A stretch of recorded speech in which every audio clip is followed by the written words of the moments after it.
నమస్తే, welcome to special focus. నేను సునీల్. కొత్త ఏడాదిని ఇంకా మనస్ఫూర్తిగా ఆహ్వానించనే లేదు. అప్పుడే ప్రపంచం నెత్తిన వైరస్ రూపంలో ఓ బాంబు పడింది. కరోనాను పోలి ఉండి అవే లక్షణాలతో చైనాలో విజృంభిస్తున్న ఓ వైరస్ కొత్త ఏడాది ఆనందాలను, అంచనాలను ఆవిరి చేసేస్తోంది, భయం పుట్టిస్తోంది. 2025 మొదట్లోనే ఇలా జరిగిందంటే ఈ ఏడాది అంతా నరకమేనా? ఈ వైరస్ ఎలాంటి దారుణాలను సృష్టించే ఛాన్స్ ఉంది? వంగాబాబా నోస్ట్రడామస్ చెప్పిందే నిజమవుతుందా? ఇప్పుడు ప్రపంచవ్యాప్తంగా కనిపిస్తున్న భయాలు ఇవే.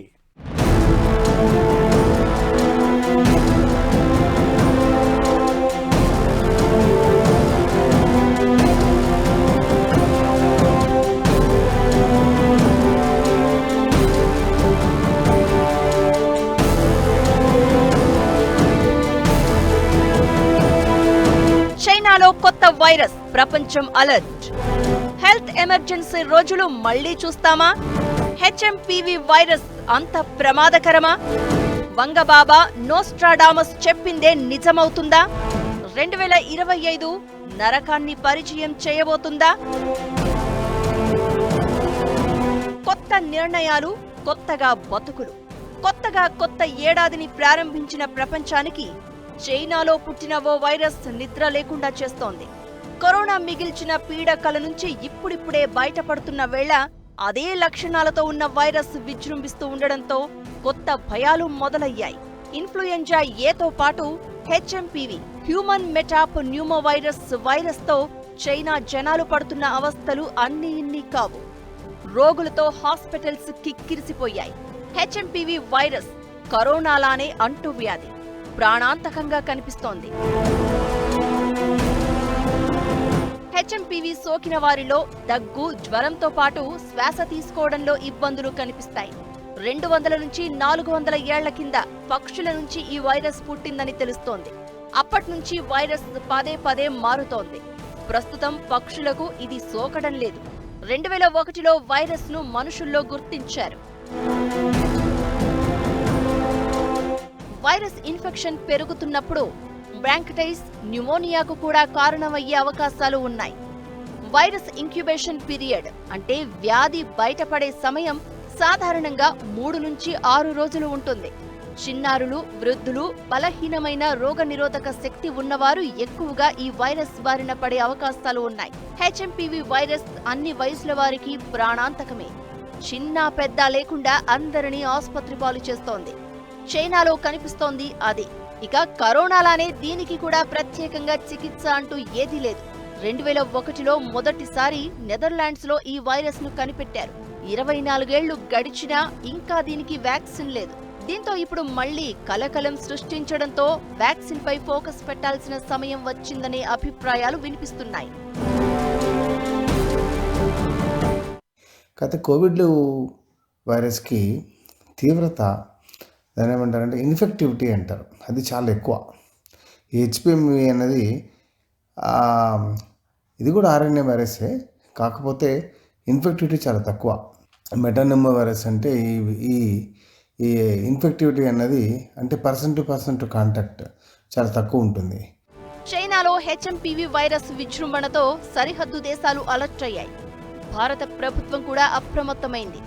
వైరస్ కు యాంటీవైరల్ లేకపోవడంతో వ్యాప్తిని కంట్రోల్ చేయడం పెద్ద టాస్క్ అని డాక్టర్లు అంటున్నారు. National centre for disease control కూడా శ్వాసకోశ, ఇన్ఫ్లుయెంజా కేసులను నిశితంగా పరిశీలిస్తోంది. అంతర్జాతీయ ఏజెన్సీలతో సంప్రదింపులు జరుపుతోంది.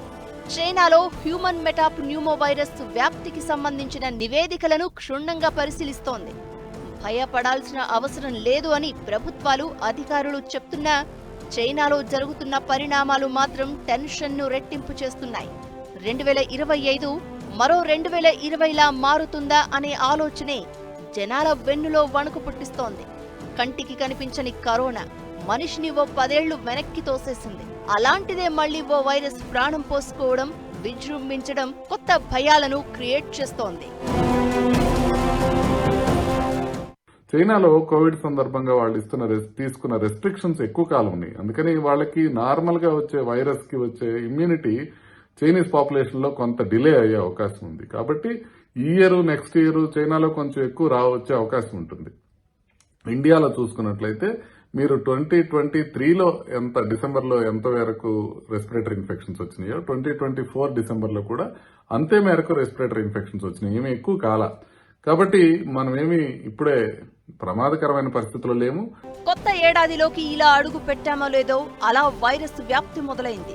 దీంతో ఈ ఇయర్ ఎలా ఉండబోతుందా అనే టెన్షన్ కనిపిస్తోంది చాలా మందిలో. వంగాబాబా నోస్ట్రాడామస్ చెప్పిన జోషాన్ని గుర్తు చేసుకుని మరీ కొందరు వణికిపోతున్నారు. 2025 ఏడాది యుగాంతానికి నాంది అని, ప్రపంచం దారుణమైన పరిస్థితులు ఎదుర్కొంటుందని, భూమి అంతమవుతుందని అంచనా వేశారు. దారుణమైన పరిస్థితులు అంటే ప్రపంచం ఇంకో విలయాన్ని చూడాల్సి వస్తుందా? చైనాలో వైరస్ రూపంలో నాంది పడిందా అనే భయాలు మొదలయ్యాయి. ఇద్దరు చెప్పినవి చాలా వరకు నిజమయ్యాయి. ఆర్థిక పతనాల నుంచి వైద్యపరమైన పురోగతి వరకు అన్నింటినీ ఊహించి ముందే రాసుకున్నారు. ఇప్పుడు ఈ ఇద్దరూ కూడా 2025 గురించి ఒకేలా ప్రెడిక్ట్ చేశారు. అదే ప్రపంచాన్ని టెన్షన్ పుట్టిస్తోంది. ప్రపంచాన్ని ముంచెత్తేందుకు 11 రకాల రోగాలు సిద్ధంగా ఉన్నాయని డాక్టర్లు చేస్తున్న హెచ్చరికలు వంగాబాబా నోస్ట్రాడామస్ అంచనాలకు మరింత బలమిస్తున్నాయి. కరోనా అనేది జస్ట్ శాంపుల్ మాత్రమే. రాబోయే రోజుల్లో అంతకు మించిన ప్రళయాలు చూడొచ్చు. ఇది కోవిడ్ సమయంలో వినిపించిన మాట. ప్రపంచాన్ని ముంచెత్తేందుకు 11 రోగాలు కాచుకుని కూర్చున్నాయి. ఏమాత్రం అజాగ్రత్తగా ఉన్నా బలి కావాల్సిందే. 2025ను వెంటాడుతున్న రోగాలేంటి, నరకం అంటే ఏంటో ఈ ఏడాదే చూడబోతున్నామా? డాక్టర్లు ఎలాంటి హెచ్చరికలు చేస్తున్నారు? ప్రపంచ పరిణామాలు చెప్తుందేంటి?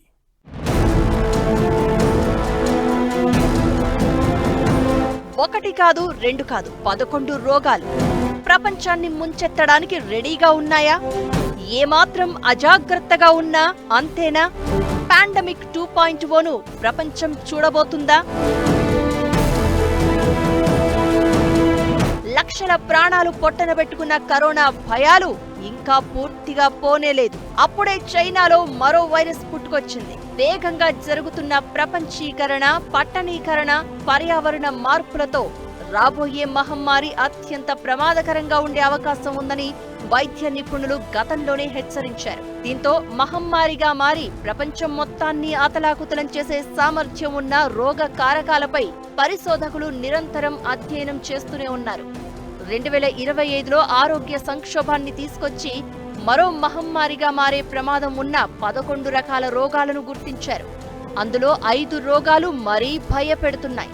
దీంతో ప్రపంచం దారుణమైన పరిస్థితులు ఎదుర్కోవడం ఖాయమని వంగాబాబా నోస్ట్రాడామస్ చెప్పిందే నిజమవుతుందా అనే భయాలు కూడా కొందరిలో కనిపిస్తున్నాయి.